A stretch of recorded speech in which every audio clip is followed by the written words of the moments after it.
What's up guys, welcome back to my YouTube channel.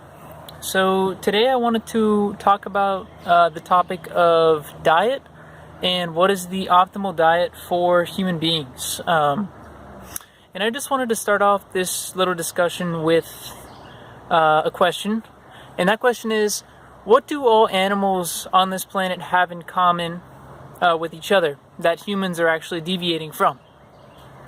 And that is that all animals on this planet, whatever it is, plant life, animal life, everything eats and consumes raw food. Okay, so no other animal on this planet besides human beings cooks their food. All of them eat their food in its raw, natural state, and that was actually the same way that human beings used to eat their food before we mastered the art of fire. Okay, so there was a long time in our history when we did not cook our food, and this was a time before we mastered fire. And then when we mastered fire, we started to slowly cook our food more and more. And so just wanted to really make that point clear to everyone that cooking our food is not natural for human beings to do, and it's definitely not optimal either. And I know this from my own personal experience. I know this from a lot of research I've done. So okay, let's just agree. If we can get there. If you don't agree, go ahead and if you want to say that cooking your food helps us with our evolution or something like that, I disagree with that. So moving past that now. So if we're going to be eating foods that are uncooked, what kind of foods can we eat? So there's fruit. We don't have to cook our fruit. Fruit is edible in a raw state. Then you got vegetables, you've got nuts and seeds, and then you've got a few things that you can sprout and just soak. Like say you could soak some wild rice and eat that raw. So okay, so which of those foods is most compatible with our anatomy? Are humans omnivores? No, because you can't eat meat in a raw state. It'll make you sick, and it's disgusting. Also, omnivores have claws. We've got fingers, right? Nice, soft, dull fingers, no claws. Also, omnivores have a digestional length, a tract, a food tube, as John Rose says, 3 times the length of their body, 1.5 to 3 times the length of their body.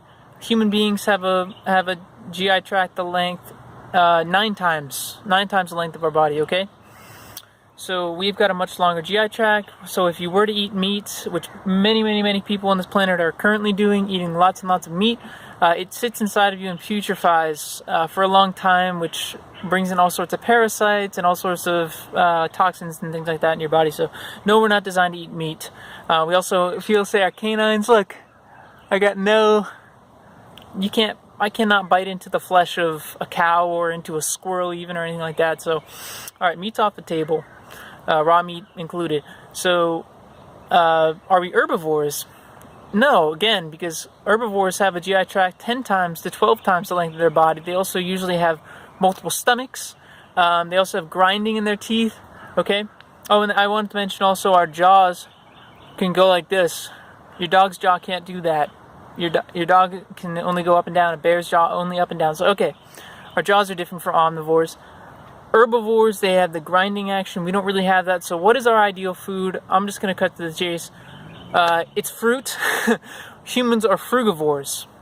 All of our cousins in the rainforest, in the jungles, are frugivores.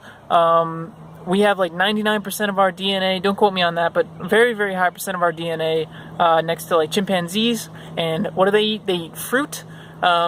So what's our ideal diet? Our ideal diet is a fruit-based, raw vegan diet. You can eat you can include some greens into that, raw greens, and yeah. So why is it important to not cook our food? Why can't we just eat rice and beans? The reason is because when you cook something, you completely change its chemical makeup, and not only that, you actually kill the life force within the food. So you literally kill the food. Okay, fruit is alive when you eat it, and it awakens and it communicates with all of your cells in your body. It's hydrating. It digests easily, like it tastes delicious in its raw natural state. If you eat berries right off the tree, or if you eat whatever fruit you're eating right off the tree, nice and ripe, it always tastes epic. You know right when to stop eating. It'll satisfy your hunger and those things. So yeah, humans are frugivores, which is a total trip because practically everyone walking around today in society is eating like 95% of their food, or however much food, and it's all cooked.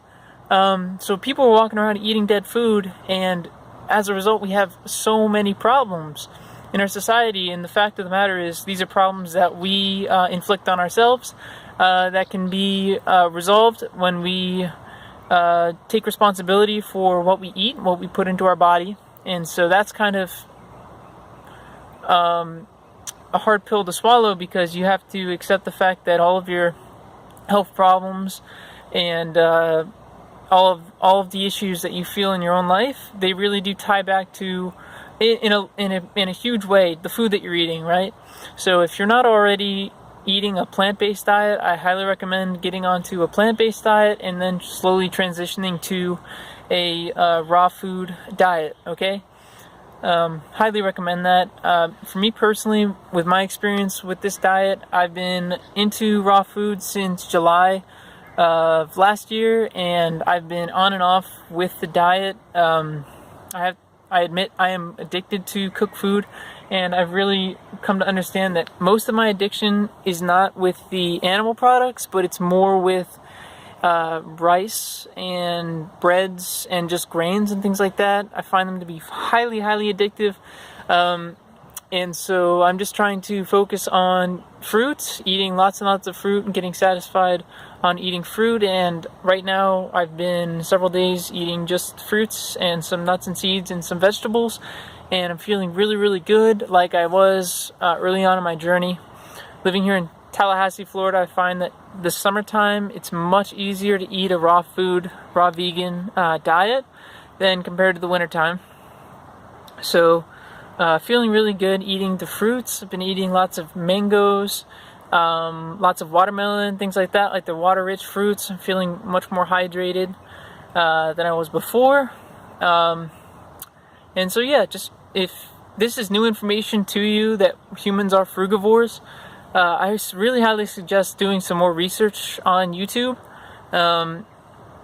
and looking into people that are following a raw vegan diet. There's a whole community of people out there that have been doing this long term, some of them more than 20 years.